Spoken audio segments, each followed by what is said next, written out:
Well, the U.S. Declared on Thursday that it has given up trying to work with the UN Security Council in Syria, accusing Russia of holding the council hostage.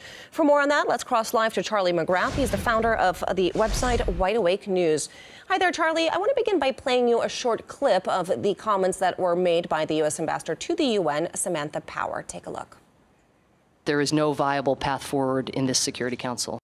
The system has protected the prerogatives of Russia. Russia continues to hold the council hostage and shirk its international responsibilities, including as a party to the Chemical Weapons Convention. Certainly tough comments there. I'm curious what your response is to that approach.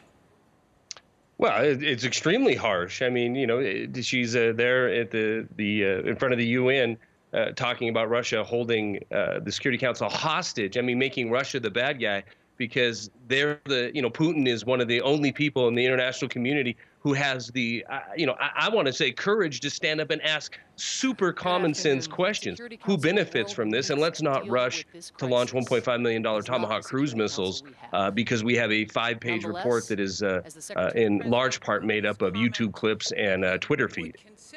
And I'm curious, President Obama has said that the United States needs to get out of the habit of relying solely on Security Council resolutions. Are there implications, in your view, for the rule of international law as a result of this? Well, I think the rule of international law is out the window when it comes to the powers that be in the West implementing regime change around the globe. I don't see the UN as being effective other than, in humanitarian cases of delivering food. And I guess we're going to find out how effective they are in determining if chemical weapons were used in Syria or not. But it seems the U.S. Relies on NATO in a lot of cases, or just goes unilaterally to invoke a regime change or destabilization around the world.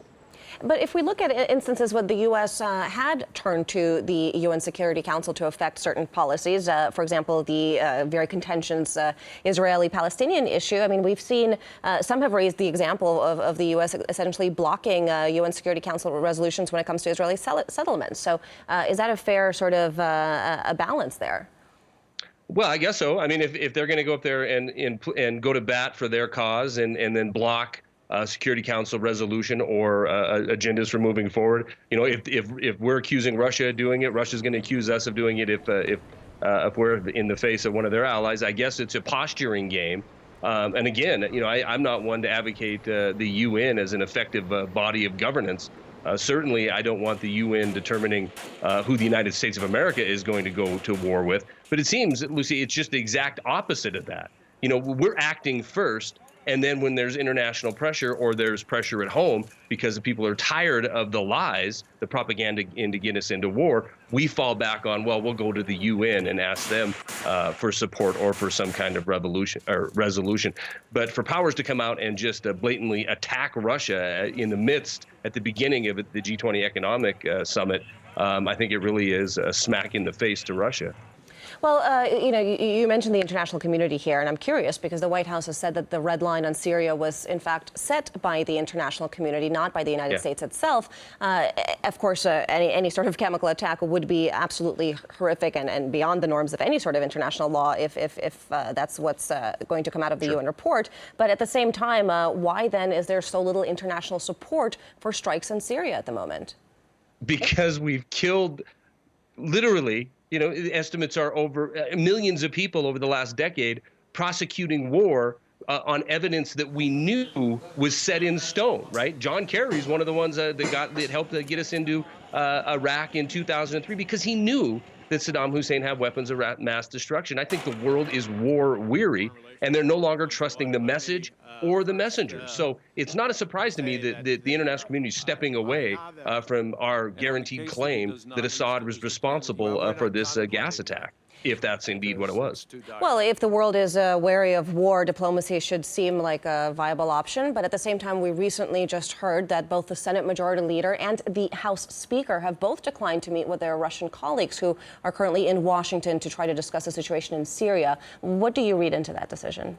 Well, I have an interesting point of view on that because, first of all, I think the powers that be in Washington, D.C., both red and blue team, can use this situation in order to solve other problems outside of the Syrian crisis. We're bumping up against $16.6 trillion in debt. We've been at 100 days consistently at 25 million below our legal debt limit. A Syrian conflict would certainly help alleviate that problem by increasing a debt ceiling when we're all holding hands in a patriotic cause of war.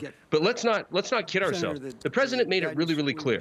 He isn't invoking Congress under some constitutional mandate. You know, he's not using the Constitution and going to go the way Congress decides we should on Syria. He's going to do what he's already predetermined he's going to do. He just wants Congress involved because he thinks it will be a stronger statement that if the American have skin in the game. This is, I'm paraphrasing what he said in Sweden just yesterday. So even though Congress is involved and more than likely will come together and authorize some kind of use of force in Syria, it's irrelevant because the president, I think, has already made up his mind, along with the powers that be in Washington, D.C., and people around the world, namely AIPAC, they're all on board, as well as al-Nusra and al-Qaeda, that this attack is going to go forward. So even though we're talking about Congress and the people having a say, the truth of the matter is, I think it's been predetermined, and they're going to proceed regardless of what we, the people, want.